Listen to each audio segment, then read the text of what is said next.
మా ఊరు ఏరుకాడికి అయితే మేమైతే చేపలకు వచ్చినాం. మావయ్య నేను వచ్చినాం అనమాట. ఇక్కడనైతే బండలు చూడండి, ఈ గచ్చు మొత్తం పలిగి బాబు బండ వరదకి బండలు ఇటు వచ్చి మాయ చూడండి. అక్కడైతే వాటర్ అవుతుంది.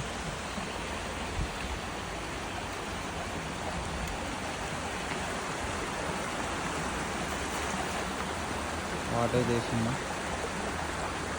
ఏం చేపలు పడతాయి వాళ్ళకి చూడండి. నీళ్ళలో ఉంది.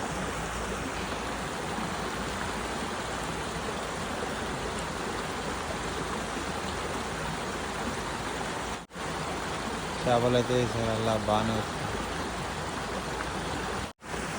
నీళ్ళు చూడండి మొత్తం